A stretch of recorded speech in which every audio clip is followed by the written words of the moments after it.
Now I am going to take World War First and its aftermath. Next session, causes, cores and results of World War First. இப்ப causes என்ன காரணம், போருக்கு என்ன காரணம், இது வந்த பிறகு என்னென்ன விளைவுகள் ஏற்படுச்சு அதுங்கிறத பத்தி இப்ப நம்ம இந்த இதுல பார்க்க போறோம். First map. இப்ப நம்ம பாக்குறோம்ல, இந்த ஏரியா ஃபுல்லாவே என்னன்னா பால்கன் கண்ட்ரிஸ் அப்படின்னு சொல்லுவாங்க. இந்த பால்கன் கண்ட்ரிஸ் என்ன அப்படின்னா போஸ்னியா, ஹெர்சிகோவினா, செர்பியா, மாண்டினிக்ரோ, இந்த ஏரியா, இந்த இடங்கள்லாம் சேர்ந்ததுதான் இதுக்கு பேர் பால்கன் கண்ட்ரிஸ். இது ஒரு சைடு. இன்னொரு மேப்பு இந்த சைட்ல நான் சொல்ற பிளேசஸ் எல்லாம் கரெக்டா பாத்துக்கோங்க. இப்ப பிரிட்டன், பிரான்ஸ், ரஷ்யா, இந்த மூணு ஒரு ஃப்ரெண்ட்ஷிப்பான ஒரு கண்ட்ரி. இன்னொன்னு ஜெர்மனி, ஆஸ்திரியா, ஹங்கேரி எங்க இருக்குன்னு கரெக்டா பாத்துக்கோங்க. Germany, Austria, Hungary and Italy இது ஒரு குரூப். மொராக்கோ எங்க இருக்குன்னு பாரு.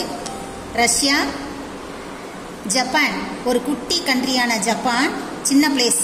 இந்த பெரிய பிக் கண்ட்ரியை கேப்சர் பண்ணுச்சுன்னா ரஷ்யாவையும் இங்க இருக்கக்கூடிய சைனாவையும் ஃபர்ஸ்ட் கேப்சர் பண்ணி வின் பண்ணுச்சுல ஜப்பான். அது போஸ்னியா, ஹெர்சிகோவினா இதெல்லாம் பால்கன் கண்ட்ரிஸ். டர்க்கியை பாருங்க எங்க இருக்கு. Turkey, Greece, Belgium, once again Austria, Hungary, Britain, ஜெர்மனியும் ஆஸ்திரியா ஹங்கேரிங்கிறது ரெண்டும் ஒரே ஒன்று தான். அதனால அந்த ஆஸ்திரியா ஹங்கேரி பிரான்ஸ் பக்கத்திலே இருக்கு.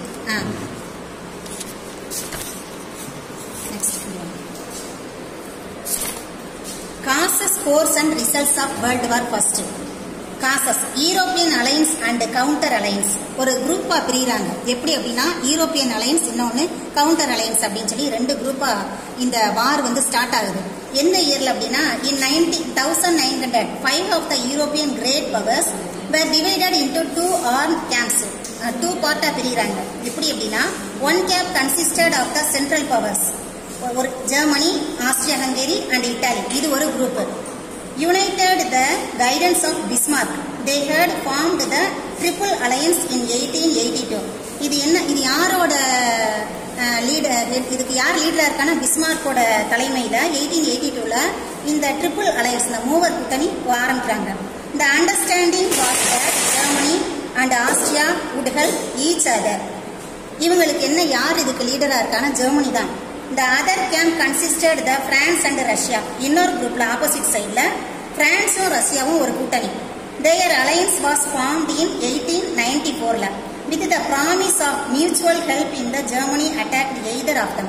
இவங்க ரெண்டு பேரும் எப்படி அப்படின்னா யாரையாவது, அதாவது பிரான்ஸையோ ரஷ்யாவையோ ஜெர்மனியோ அந்த ஃப்ரெண்ட்ஷிப்பான கண்ட்ரி ஏதாவது ஒன்று அட்டாக் பண்ண வரும்போது நம்ம ரெண்டு பேரும் என்ன செய்யலாம், சேர்ந்து அவங்கள அட்டாக் பண்ணுவோம் அப்படிங்கறத இவங்க ரெண்டு பேரோட aim. An isolated Britain wanted to break her isolation. இப்ப இதுல யாரு தனிமையா இருக்கா அப்படின்னா பிரிட்டன் மட்டும் தனிச்சு நிக்குது. And approached Germany twice but in vain. இந்த பிரிட்டன் என்ன செஞ்சது, தனியா போய் என்ன செய்து ஜெர்மனோட ஒரு தடவை அட்டாக் பண்றப்ப 2 தடவை அட்டாக் பண்ணிருக்கு. ஆனா வெயின்னா தோல்வி அடைஞ்சிருச்சு. As Japan was increasingly hostile towards Russia, as France was ally of Russia. ஏற்கனவே யாருக்கு சுத்தமா பிடிக்கவே இல்லை, பகையா இருக்கு அப்படின்னா ஜப்பானுக்கு ரஷ்யா மேல பயங்கர கோபத்துல இருக்கு. ஏன் அப்படின்னா ஏற்கனவே பழைய பகை, நம்ம இது படிச்சோம்ல அந்த இது. It preferred to ally with Britain.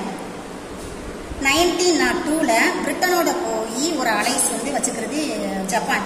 ஏன்னா பிரிட்டனோட சேர்ந்தாதான் நம்ம நம்மளோட கூட்டணி நல்லா இருக்கும், நம்ம எல்லா இடத்துலயும் வின் பண்ண முடியும் அப்படிங்கிறது ஜப்பானோட எய்ம். ஏற்கனவே ரஷ்யாவை பிடிக்காதனால ரஷ்யா போய் பிரான்ஸோட சேர்ந்ததுனால பயங்கர கோபத்துல இருக்கு. இந்த கூட்டணிக்கு பேர் இந்த Anglo Japanese alliance prompted France to seek an alliance with Britain to resolve colonial disputes over Morocco and Egypt. இப்ப இந்த கூட்டணிக்கு பேரு ஆங்கிலோ ஜப்பானீஸ் அப்படின்னு சொல்லி இந்த கூட்டணிக்கு பேரு. இவங்க இப்ப பிரான்ஸ் என்ன செய்து வலிய பிரிட்டனோட ஒரு அலையன்ஸ் வைக்கணும் அப்படின்னு நினைக்குது. எப்படி அப்படின்னா மொராக்கோவும் எஜிப்டும் பிரான்ஸோட கண்ட்ரோல்ல இருக்கு. இப்ப பிரான்ஸ் பிரிட்டனோட நட்பு நாடா இருக்கணும்னு நினைச்சு என்ன செய்யுது அப்படின்னா பிரிட்டன்கிட்ட போய் மொராக்கோவை நான் என்ன செய்யறேன், என்னோட கண்ட்ரோல்ல இருக்கட்டும், அதுக்கு பதிலாக நான் ஃப்ரீயா என்னோட கண்ட்ரோல்ல நான் ஃப்ரீயா ட்ரேட் நடத்துக்கிறேன், என்னோட இதுல இருக்கட்டும், அதுக்கு பதிலாக நீங்க என்ன செய்றீங்க, எகிப்தை என்ன செய்றீங்க, இங்கிலாந்து யூஸ் பண்ணிக்கிறட்டும், நல்லா ஃப்ரீயா நீங்க உங்களோட அனெக்சேஷன் பண்ணிக்கங்க அப்படிங்கிற ஒரு இதுல ஒரு அண்டர்ஸ்டாண்ட்ல என்ன செய்யறாங்க, பிரான்ஸ் பிரிட்டனோட ஒரு மியூச்சுவல் அண்டர்ஸ்டாண்ட் வச்சிருக்கு. This resulted in the Entente Cordial 1904. In return for leading the French have a free hand in Morocco, France agreed to recognize the British occupation of Egypt. இந்த இதுல வந்து என்ன செஞ்சிருக்கு, இப்ப பிரிட்டிஷ் ஈஜிப்டை வந்து என்ன செஞ்சிருக்கு, கேப்சர் பண்ணிடுச்சு. Britain subsequently reached an agreement with Russia over Persia. இப்ப ரஷ்யா வந்து என்ன செய்யுதுன்னா, நம்மளும் பிரிட்டனோட வந்து என்ன செஞ்சுக்கணும், ஒரு ஃப்ரெண்ட்ஷிப் வச்சுக்கணும் அப்படிங்கிறதுக்காக வழியை வந்து என்ன செய்யுது, பெர்சியா, ஆப்கானிஸ்தான் அண்ட் டிபெட் இந்த 3 கண்ட்ரியையும் வந்து என்ன செய்யலாம், நீங்க பிரிட்டன் வந்து என்ன செஞ்சுக்கலாம், நீங்க ஃப்ரீயா வந்து ட்ரேட் பண்ணிக்கலாம், வாங்க இங்க வந்து எங்களோட ஃப்ரெண்ட்ஷிப் ஆயிருங்க அப்படின்னு சொல்லி யார் கூப்பிடுறாங்கன்னா, ரஷ்யா வந்து கூப்பிடுது பிரிட்டனை. Thus was formed the triple entente of Britain, France and Russia. இப்ப 4 பேர், ஜப்பான் வந்து இப்ப இல்ல, லெஃப்ட் ஆயிருச்சு. இப்ப 3 குரூப்பா வந்தது, இப்ப என்ன செஞ்சிருச்சு, 4 பேரா வந்தவங்க இப்ப 3 பேரா ஆயிட்டாங்க. இதுல யார் யாருன்னு பாருங்க, பிரிட்டன், பிரான்ஸ், ரஷ்யா. இந்த பிளேஸ்லாம் எங்க இருக்குன்னு நான் மேப்ல காமிச்சேன், லிசன் பண்ணிக்கங்க. வயலண்ட் ஃபார்ம்ஸ் ஆஃப் நேஷனலிசம், வன்முறை சார்ந்த தேசியம். எப்படி அப்படின்னா, அப்ப அதாவது குருட்டுத்தனமான ஒரு நம்பிக்கை. எப்படின்னா, தான் நாடு நல்லதோ சரியோ கெட்டதோ அது வந்து நான் நாட்டுக்காக என்ன வேணாலும் எப்ப வேணாலும் எதை வேணாலும் செய்வேன் அப்படிங்கக்கூடிய சரியான ஒரு நாட்டுப்பற்று வந்து இப்ப ஒவ்வொருத்தருக்குள்ளேயும் அந்த கேபிட்டலிசம் கண்ட்ரி இருக்கு பத்தியலா, டாப் லிஸ்ட்ல இருக்காங்கல்ல, இவங்களோட எய்மா இருக்கு.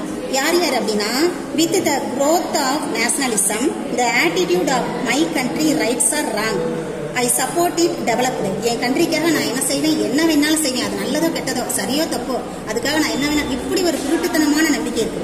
The love for one country demanded hated for another country. England jingoism எப்படிப்பட்டதுன்னு பாருங்க. இங்கிலாந்தோட ஜிங்கோயிசம்னா நாட்டுப்பற்று. பிரான்ஸ் சொவினிசம், பிரான்ஸோட அதாவது தீவிரமான இதுவும் நாட்டுப்பற்றோட சேர்ந்தது. அண்ட் ஜெர்மனிஸ் கல்ச்சர் மீன்ஸ் அதாவது வெறித்தனமான ஒரு நாட்டுப்பற்று அப்படிம்பாங்கல்ல, ஜெர்மனியோட culture. Where militant forms of nationalism contributing decisively to the outbreak of world war first. இப்படிதான் வந்து என்ன செய்யுது, ஃபர்ஸ்ட் வேர்ல்டு வார் ஆரம்பிக்குது, உருவாகுது. Aggressive attitude of German emperor. இந்த ஜெர்மன் எம்பரர் இருக்கார, இவரோட அதாவது மோசமான ஒரு எண்ணத்தினால வந்து என்ன செஞ்சிருக்கு அப்படின்னா, ஏற்பட்ட இந்த வேர்ல்டு வார் வந்து ஸ்டார்ட் ஆகுது. Emperor Kaiser William II of Germany was ruthlessly assertive the aggressive. அதாவது அவரோட இரக்கமற்ற தன்மை, அவர் ரொம்ப மோசமான எந்த முடிவையும் வந்து என்ன செய்வாரு, இரக்கமற்ற தன்மையில எடுப்பாரு. எந்த கண்ட்ரியை சேர்ந்தவர்னா, ஜெர்மனி கண்ட்ரியை சேர்ந்தவர். The Kaiser proclaimed that Germany would be the leader of the world. தான் வந்து வேர்ல்டுக்கே லீடரு, என்ன தவிர வேற உலகத்துல பெரிய இவன் எவனுமே இல்லை அப்படின்னு மண்டக்கணும் இவருக்கு. யாருக்கு அப்படின்னா, கெய்சர் வில்லியம் II ஜெர்மனியை சேர்ந்தவர். இதுதான் இப்ப இவரோட எண்ணம் தான் வந்து என்ன செஞ்சிருக்கு, இந்த வேர்ல்டு வார் ஆரம்பிக்கிறதுக்கே முக்கியமான காரணமா இருந்தது.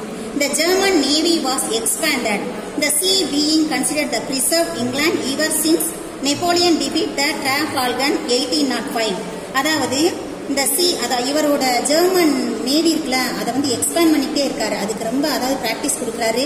எதுக்கு பிராக்டிஸ் பண்றாரு அப்படின்னா, நேவியை நல்லா எக்ஸ்பேண்ட் பண்ணது எதுக்குன்னா, அடுத்து வாருக்கு வந்து அவர் ஆயத்தமாகறாரு. அப்ப இதை பாக்குது, யார் பாக்குறாங்க அப்படின்னா, இங்கிலாந்து பாத்துக்கிட்டே இருக்கு ஜெர்மனியோட நேவியை. அவன் இப்படி எக்ஸ்பேண்ட் பண்ணிட்டே இருக்காங்களே, அடுத்து நம்மளத்தான் அட்டாக் பண்றதுக்கு ரெடி ஆகுறான் அப்படின்னு, நம்மளும் இது வந்து என்ன செய்யணும், நம்மளும் இதுக்கு தயாராகணும் அப்படின்னு சொல்லி யார் நினைக்கிறா அப்படின்னா, இங்கிலாந்து நினைக்குது. உடனே எப்படி இதுக்கு முன்னால இங்கிலாந்து எப்படி இருந்துச்சு பாருங்க.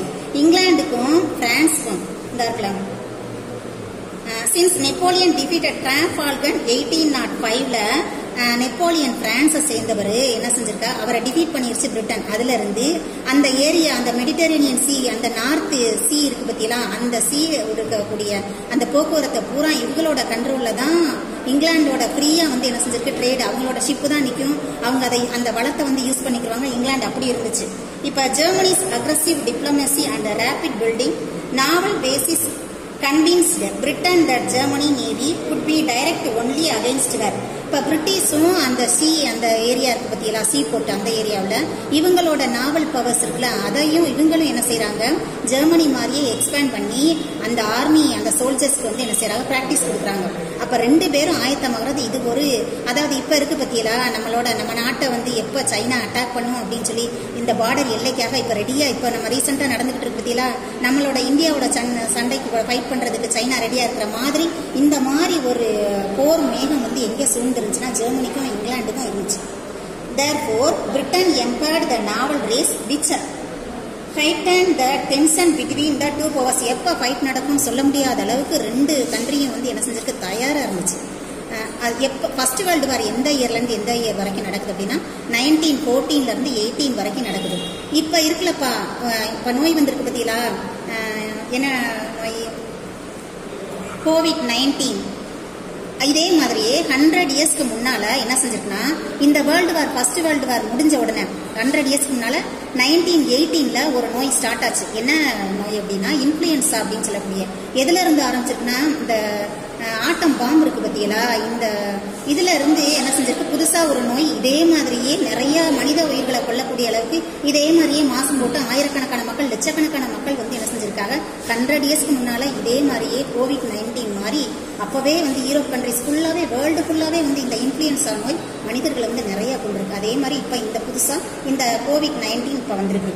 Next, hostility of French towards Germany. அதாவது ஜெர்மனியோட கொண்ட பகை எப்படின்னு பாருங்க. France and Germany were old rivals. Britain memories of the defeat in 1871 and loss of Alsace and Lorraine. இந்த பிரான்ஸ் அண்ட் ஜெர்மனிக்கு ஏற்கனவே பழைய பகை இருந்துச்சு. என்ன அப்படின்னா, பிரான்ஸோட பிளேஸான அல்சேஸையும் லொரைனையும் என்ன செஞ்சிருக்கு, ஏற்கனவே ஜெர்மனி அட்டாக் பண்ணி கேப்சர் பண்ணி வச்சிருக்கு. அதனால இதை மனசுல வச்சுக்கிட்டே ஒரு பகையாவே பிரான்ஸ் இருந்துச்சு. அதனால இந்த ஜெர்மனியை அறவே பிரான்ஸுக்கு பிடிக்கவே இல்லை. ஜப்பானுக்கு அதே மாதிரி ரஷ்யாவை பிடிக்கல. ஏற்கனவே நான் இது சொன்னேன். அதே மாதிரி அதே காரணத்தினால ஜப்பானை ரஷ்யாவுக்கு சுத்தமாவே பிடிக்காம இருந்துச்சு. Alsace-Lorraine to Germany rankled in minds of the French. German interference the Morocco added to the bitterness. இப்ப ஜெர்மன் எதுல வந்து தலையிடுது அப்படின்னா மொராக்கோவை யாரோட கண்ட்ரோல் இருக்குன்னா பிரான்ஸோட கண்ட்ரோல் இருக்கு. இந்த மொராக்கோவை என்ன செய்யக்கூடாது, நீ ஃப்ரீயா உன்னோட கண்ட்ரோல்ல இருக்கக்கூடாது அப்படின்னு அங்க இருக்கக்கூடிய சுல்தானுக்கு வந்து என்ன செய்யறாங்க, அங்க இருக்கக்கூடிய சுல்தான் இருக்காருல்ல, யாரு, மொராக்கோல இருக்கக்கூடிய சுல்தானுக்கு நீ என்ன செய்யற, ஃப்ரீயா வந்து இரு, யாரோடைய கண்ட்ரோல்ல நீ இருக்க வேணாம் அப்படின்னு சொல்லி யாருக்கு வந்து சப்போர்ட் பண்றாங்கன்னா, ஜெர்மனி அந்த மொராக்கோவுக்கு சப்போர்ட் பண்ணி 2 மீட்டிங் வேற நடத்துறாங்க அவங்களோட சுதந்திரத்துக்காக. எப்படி அப்படின்னா, so France over Morocco was not consented the Germany. So Kaiser William II intentionally recognized the independence of the Sultan and demanded an international conference to decide on the future of Morocco. International conference 2 time நடத்துறாரு இந்த சுல்தானுக்காக. இப்ப இவனுக்கு சுத்தமா யாருக்கு பிடிக்கல அப்படின்னா, பிரான்ஸுக்கு Germany மேல பயங்கரமான கோபத்துல இருக்கு. நெக்ஸ்ட், இம்பீரியல் பவர் பொலிட்டிக்ஸ் இன் த பால்கன்ஸ். இப்ப பால்கன் பகுதி நான் காமிச்சேன்ல, அந்த ஏரியா ஃபுல்லா பால்கன் ஏரியாஸ். அதுல என்ன நடக்குதுன்னு பாருங்க. இந்த young Turks revolution of 1908 an attempt and creating a strong and modern government in Turks provided both Austria and Russia with the opportunity to resume their activities in the Balkans. அதாவது 1908ல துர்க்ஸ் வந்து ஒரு revolution, என்ன இளம் புரட்சிகரமான ஒரு revolution என்ன நடத்துறாங்க அப்படின்னா, மாடர்னா இருக்கணும், வெஸ்டர்னா இருக்கணும், இன்னும் நம்ம நல்லா துர்க்ஸை வந்து என்ன செய்யணும், கொண்டு வரணும் அப்படின்னு சொல்லி நினைக்கிறாங்க. இப்ப அந்த துர்க்ஸை ஆஸ்திரியாவையும் ரஷ்யாவையும் என்ன செய்து வாலண்டியரா நீங்க எங்க பக்கத்துல வந்து என்ன செய்யுங்க, ட்ரேட் பண்ணிக்கங்க அப்படின்னு சொல்லி கூப்பிடுறாங்க. இந்த சந்தர்ப்பத்தை பயன்படுத்திக்கிட்டு Austria and Russia meet and agreed. இவ்வளவு சொன்னா பத்தாது, ஆஸ்திரியாவும் ஹங்கேரிக்கும் உடனே வந்து என்ன செய்யறாங்க, நல்லதா போச்சுன்னு வந்தவங்க இவங்க 2 பேரும் ரகசியமா வந்து என்ன செய்யறாங்க, ஒரு ஒப்பந்தம் போடுறாங்க. யாருன்னா ஆஸ்திரியாவும் ரஷ்யாவும். Austria should annex to Bosnia and Herzegovina. Austria and Russia meet and agreed that Austria should annex to Bosnia and Herzegovina, while Russia should have freedom to move her warship through the Dardanelles and Bosphorus to the Mediterranean. அதாவது என்ன அப்படின்னா, பக்கத்துல இருக்கக்கூடிய Balkan கண்ட்ரீஸ்ல இருக்கக்கூடிய அந்த போஸ்னியாவும் ஹெர்சிகோவினாவையும் Austria Hungary capture பண்ணிக்க, நீ capture பண்ணிக்க. அதுக்கு பதிலா நான் என்ன செய்யறேன், ரஷ்யா சொல்லுது, நான் என்ன செய்யறேன்னா அந்த டார்டானலஸ் அந்த பாஸ்போரஸ் அந்த ஏரியா பக்கம் என்னோட வார் ஷிப் இருக்குல்ல, அதை மெடிட்டரேனியன் சீ பக்கம் வந்து என்ன செய்யறேன், நான் ஃப்ரீயா எப்போ வேணாலும் போய்க்கிறேன், எனக்கு இதுக்கு வந்து என்ன செய்ய அனுமதி கொடு அப்படின்னு சொல்லி ஆஸ்திரியா ஹங்கேரிட்ட ஒரு ஒப்பந்தம் போட்டுக்கிறாங்க அந்த 2 பேரும். Soon after this, Austria announced the annexation of Bosnia and Herzegovina. உடனே வந்து என்ன செஞ்சிருச்சு, இந்த ஒப்பந்தத்துக்கு அவங்க சரின்னு சொல்லிட்டு உடனே ஆஸ்திரியா ஹங்கேரி வந்து என்ன செஞ்சிருக்கு அப்படின்னா, போஸ்னியாவையும் ஹெர்சிகோவினாவையும் நான் கேப்சர் பண்ணிட்டேன் அப்படின்னு அனௌன்ஸ் பண்ணுது. இந்த நியூஸை கேள்விப்பட்ட உடனே ஷாக் ஆகுது. யார் அப்படின்னா, செர்பியா பக்கத்துல இருக்கக்கூடிய செர்பியா. பாருங்க மேப்ல எங்க இருக்கு செர்பியா அப்படின்னு, பால்கன் கண்ட்ரிஸ் ஏரியாவில் இருக்கு. அப்ப செர்பியாவுக்கு ஒரே ஷாக்கு, என்ன பக்கத்துல நம்ம இருக்கோம், அடுத்து நம்மளை கேப்சர் பண்ணிடுவானே அப்படிங்கிற ஒரு டென்ஷன்ல Austria actions aroused in turn opposition of Serbia. Germany gave Austria firm support. Germany went to the extent of promise that if Austria invaded Serbia and the consequence, Russia helped Serbia. Germany would come to Austria's assistance. The enmity between Austria and Serbia led to the outbreak of war in 1914.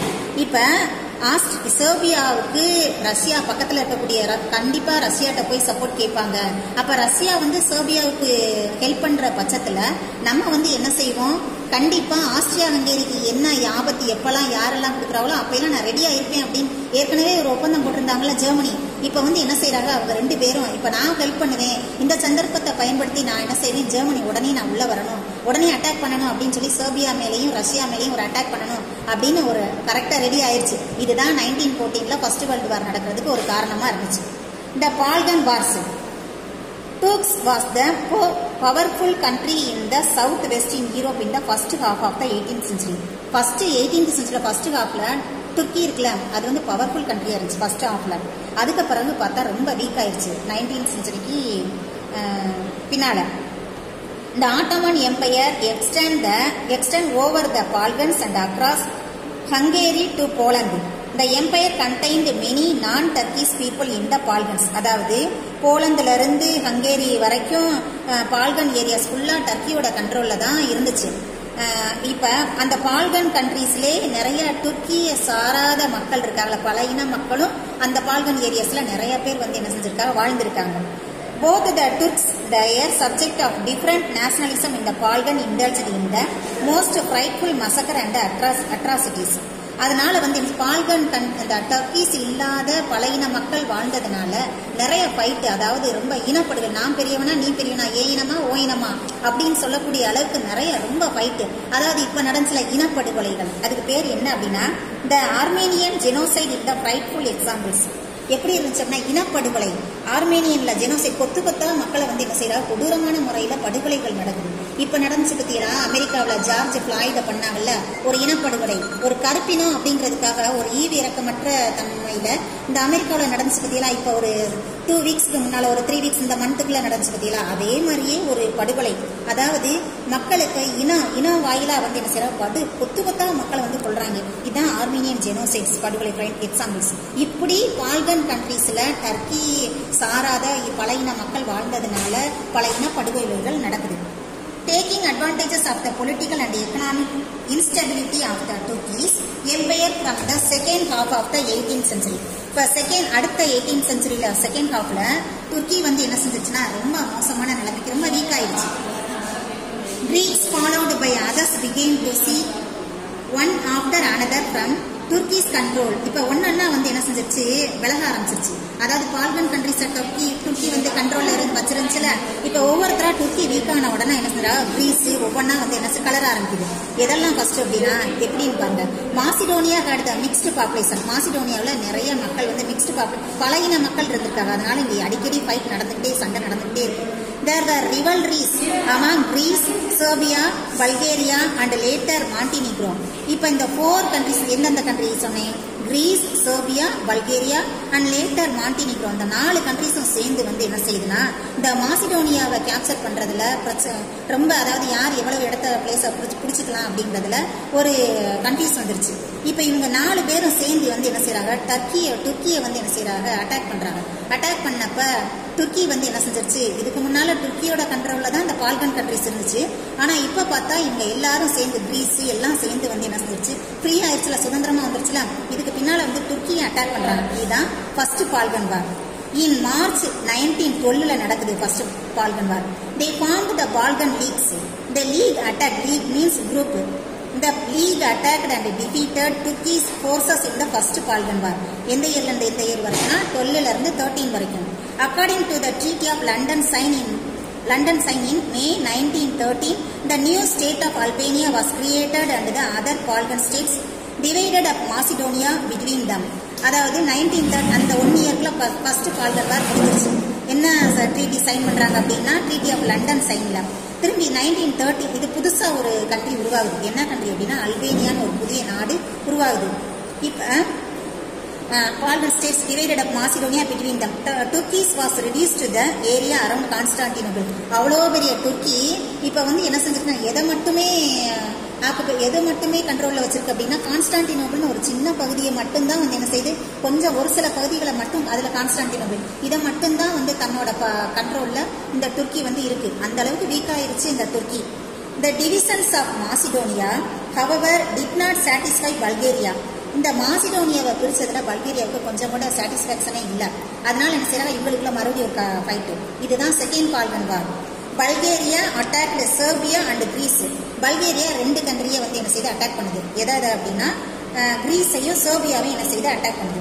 But Bulgaria was easily defeated. என்ன செஞ்சிருச்சு, ரொம்ப ஈஸியாக தோத்து போச்சு. யாருக்கு, அந்த 2 பேர்த்தையும், Bulgaria.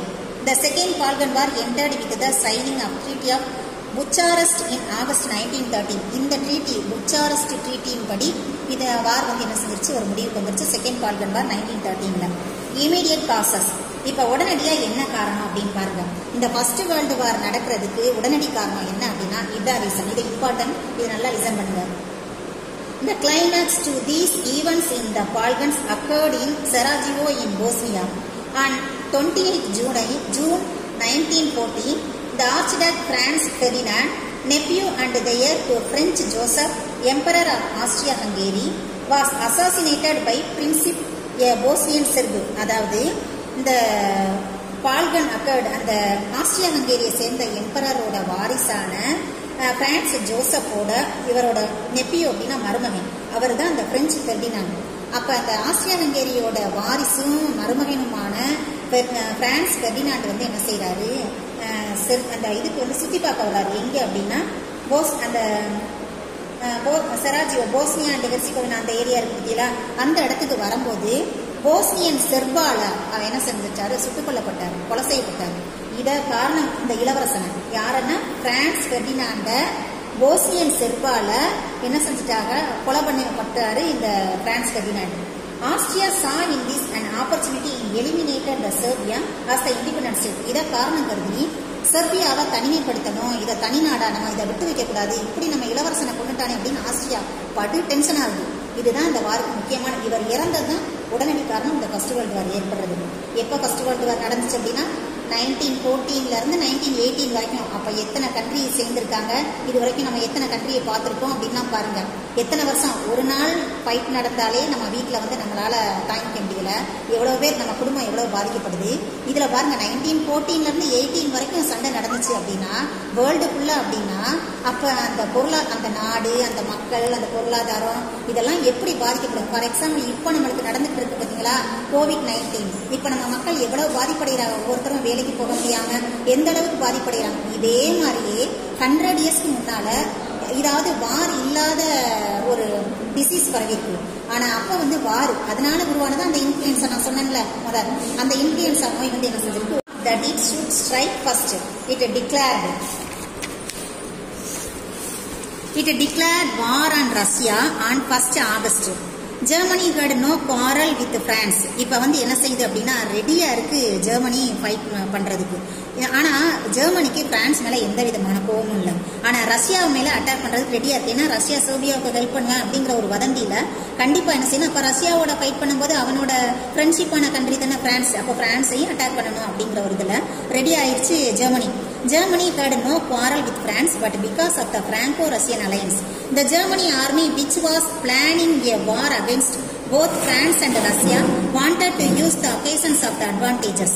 The Germany violation of Belgium neutrality means நடுநிலைமை, forced Britain to end the war.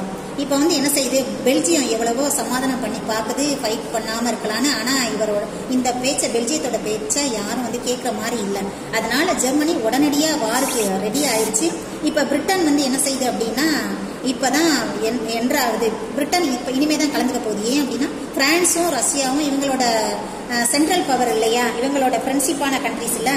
அதனால வந்து என்ன செய்யறாங்க, சாரி சென்ட்ரல் பவர் கிடையாது, இவங்களோட ஃப்ரெண்ட்ஷிப். அதாவது பிரிட்டன், பிரான்ஸ், ரஷ்யா 3 வந்து ஒரு கூட்டணி நாடுல. அதனால ஒருத்தருக்கு ஒரு கஷ்டம் வரும்போது இன்னொருத்தர் வந்து சப்போர்ட் பண்ணணுங்கிற ஒரு அக்ரிமெண்ட் போட்டாங்கல்ல, அந்த இதுல வந்து என்ன செய்யறா வாலண்டியரா இப்ப பிரிட்டன் கலந்துக்கணும். இப்படித்தான் ஒவ்வொரு கண்ட்ரியும் ஃபர்ஸ்ட் வேர்ல்டு வார் நடக்கிறதுக்கு யாரெல்லாம் எந்தெந்த கண்ட்ரிஸ்லாம் சேர்ந்துச்சுன்னு பாருங்க. இப்ப எத்தனை கண்ட்ரி சேர்ந்துருக்குன்னு மேப்ல பார்த்துக்கிட்டே வரணும். நெக்ஸ்ட் கோர்ஸ் ஆஃப் த வார். இப்ப போரோட போக்கு எப்படி போயிட்டு இருக்குன்னு பாருங்க, எப்படி வார் நடக்க போகுதுன்னு பாருங்க. 2 வாரிங் கேம்ப்ஸ், ஒன்னு சென்ட்ரல் பவர், இன்னொன்னு அலைஸ். அதாவது 2 குரூப்பா பிரிஞ்சிருக்கு. இப்ப எப்படி அப்படின்னு பாருங்க. The warring nations were divided into 2 குரூப்பா. The central powers consisted of Germany, Austria-Hungary, Turkey and Bulgaria. எத்தனை பேருக்கு பாருங்க, 1 2 3 4 கண்ட்ரிஸ் இருக்கு. யார் யாரு? Germany, Austria Hungary, Turkey and Bulgaria. இந்த 4 கண்ட்ரியும் சேர்ந்தது தான் central powers. Italy which was earlier with Germany and Austria. First வந்து இட்டாலி வந்து ஜெர்மனியோட சேர்ந்து இருந்துச்சுல, இப்ப இட்டாலி வந்து என்ன செஞ்சிருச்சு, லெஃப்ட் ஆயிருச்சு. ஏன் அப்படின்னா இட்டாலிக்கு கிடைக்கக்கூடிய அந்த ரீசனை பாருங்க. as their attempt had left Italy which was earlier with Germany and Austria had left. As were Italy to recover Trentino in northeast. இந்த Trentino place வந்து இந்த பிளேஸ்ல இட்டாலியோட பிளேஸ். இந்த பிளேஸ்ல இட்டாலியோட மக்கள் மெஜாரிட்டி இருக்காங்க. ஆனா இந்த பிளேஸ் வந்து யாரோட கண்ட்ரோல் இப்ப இருக்கு அப்படின்னா ஆஸ்திரியா ஹங்கேரியோட கண்ட்ரோல்ல இருக்கு. இந்த பிளேஸை வந்து தனக்கு வந்து வாங்கி கொடுக்கணும் அப்படிங்கறதான் இவனோட டிமாண்ட். யாரோட டிமாண்ட்னா இட்டாலியோட டிமாண்ட். இப்ப அவன் வாங்கி கொடுக்கல ஜெர்மனி அப்படிங்கறதுனால ஜெர்மனியோட இட்டாலி சேர விரும்பல.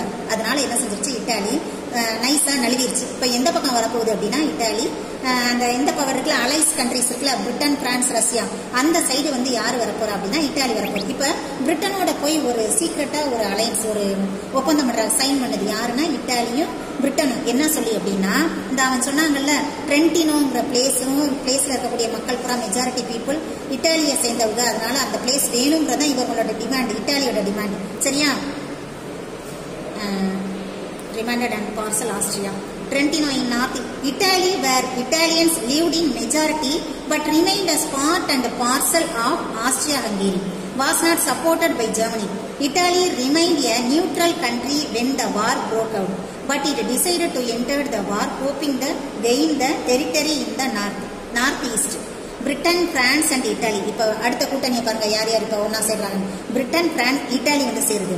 Sign the secret treaty of London in April 1915 ஒரு ட்ரீட்டி போடுறாங்க.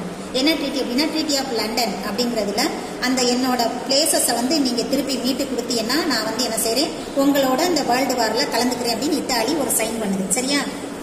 Italy agreed the entire the war against the central powers in the return for the territory after the war. இப்படிதான் Italy வந்து இந்த first world வார்ல கலந்துக்கிறது. Next அடுத்த group Alice. Opposite party யாருன்னு பாருங்க, Alice. இந்த அலைஸ்னா நேச நாடுகள் அப்படின்னு அர்த்தம்.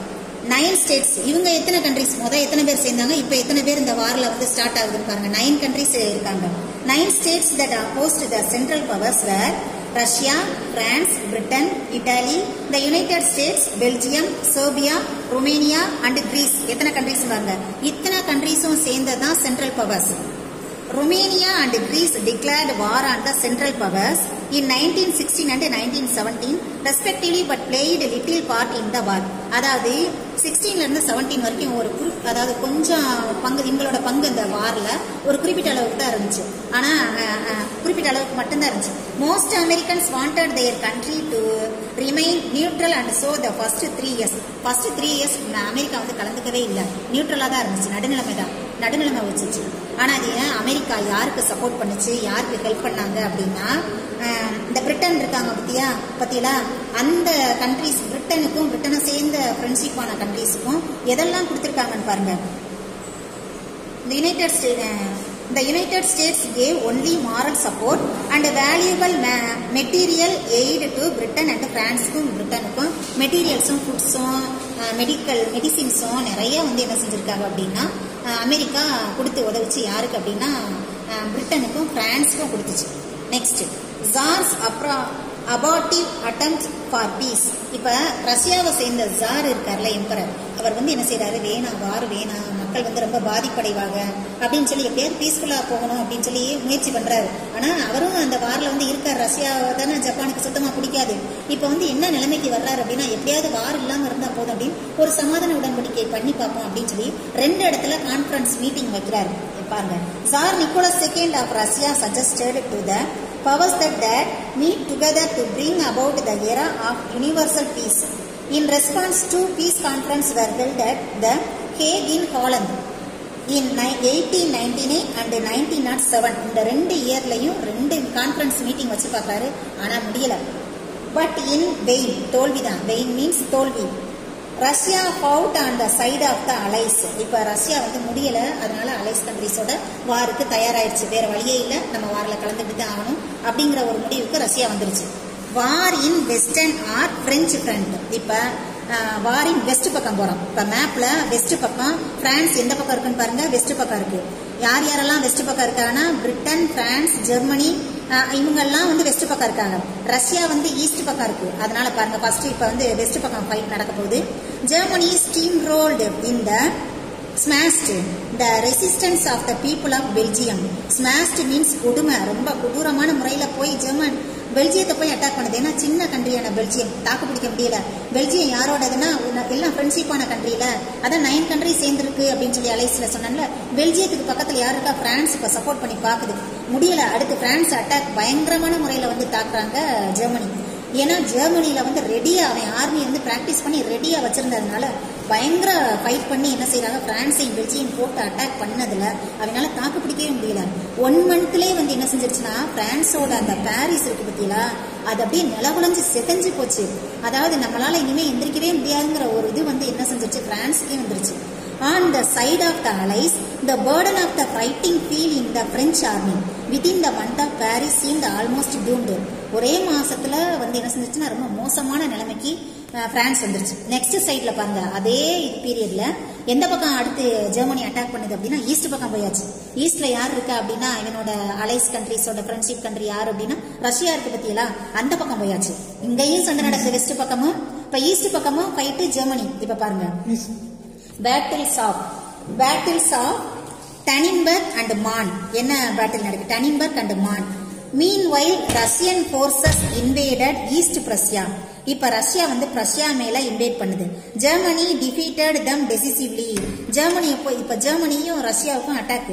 இந்த பேட்டில் ஆஃப் டனின்பர்க், இந்த வாருக்கு பேரு Tannenberg, Russia suffered heavy losses. Russia ரொம்ப படுதோல்வி அடைஞ்சிருச்சு. யார்கிட்ட அப்படின்னா ஜெர்மனிட்ட. இப்ப ஈஸ்ட் பக்கமும் வெஸ்ட் பக்கம் நடந்த அந்த வார்ல பிரெஞ்சால முடியவே முடியாம போச்சு பத்தியா. இப்ப என்ன செஞ்சிச்சு, இந்த சந்தர்ப்பத்தை பிரான்ஸ் பயன்படுத்திக்கிட்டு இவன் ஈஸ்ட் பக்கம் நிறைய ஆர்மியா, ஏன்னா ரஷ்யா பெரிய கண்ட்ரி இல்லையா, அதனால நிறைய ஆர்மி வந்து அங்க கண்டிப்பா நிச்சயம் போயிருக்கணும். அதனாலதான் வந்து இந்த சந்தர்ப்பத்தை நம்ம பயன்படுத்திக்கிறோம். பிரான்ஸ் வந்து என்ன செஞ்சிருச்சு, வெஸ்ட் பக்கம் நடந்த ஃபைட்ல முடிஞ்ச அளவுக்கு போராடி ஜெர்மனியை வந்து அட்டாக் பண்ணதுல ஒரு வழியா பிரான்ஸ் வந்து யார் வின் பண்ணிட்டா அப்படின்னா பிரான்ஸ் ஜெர்மனிட்ட வின் பண்ணிருச்சு. சரியா? எப்ப இவன் ஈஸ்ட் பக்கம் போனதுக்கு பிறகு Russia suffered heavily, yet that cast distractions and helped to relieve the pressure on the western front. The French army made all-out effort to drive away the invading Germans. As the Battle of the Marne, early September 1914, the French succeeded the pushing back in the Germans. Paris was thus saved. இந்த battle of மான் இந்த memorable of trench வார்ஃபார். ஒரு வழியா வந்து என்ன செஞ்சிருச்சு, இந்த trench வார்ஃபார் அப்படின்னா பதுங்கு குழி போர் அப்படின்னு சொல்லி அர்த்தம். அந்த ட்ரெஞ்ச் வார்ஃபார் எப்படி இருக்குன்னா ஜிக்ஸாக்ல இருக்கும். அதாவது ஒரு குழிக்கும், அதை நெக்ஸ்ட் கிளாஸ்ல நான் சொல்றேன். புஷிங் பேக் இந்த ஜெர்மன்ஸ் பாரிஸ் தஸ் சேவ்டு. ஒரு வழியா பாரிஸை வந்து பிரான்ஸ் வந்து என்ன செஞ்சிருச்சு, காப்பாத்திருச்சு. ஒரு வழியா வந்து என்ன செஞ்சிருச்சு, பிரான்ஸ் ஜெர்மனை தோக்கடிச்சு இந்த இப்ப நடந்த வாரில் வந்து பிரான்ஸ் வந்து வின் பண்ணிருச்சு. Thank you students. Tomorrow meet the class. Homework. Listen homework. Page number 16. Page number 16. Choose the correct answer la first la irundhu 6 varaikkum. First la irundhu 6 varaikkum. Students homework வீட்டில் வந்து என்ன செய்யுங்க, இதை கண்டிப்பா இதை பேரண்ட்டை செஞ்சு காமிக்கணும். பார்க்காம படிச்சுட்டு பார்க்காம எழுதி காமிக்கணும். எது அப்படின்னா சூஸ் த கரெக்ட் ஆன்சர்ல 1 to 6 வரைக்கும், ஃபில்லப்ஸ்ல வந்து 1 to 5 வரைக்கும், கேப்ஷன் கொஸ்டின் இருக்குல்ல அதுல first second third 3 chapter 7th detail question discuss the main causes of the first world war இருக்குல்ல ரோமன் லெட்டர் 6 கேப்ஷன் கொஸ்டின் இருக்குல்ல அதுல first second third next chapter 7th detail கொஸ்டின்ல discuss the main causes of the first world war இந்த நான் சொன்ன இந்த கொஸ்டின்ஸ்களை என்ன செய்யணும் வீட்டில் படிச்சு பார்க்காம எழுதி காமிச்சு கொண்டு வந்திருக்கணும் இதான் ஹோம்ஒர்க். Thank you students.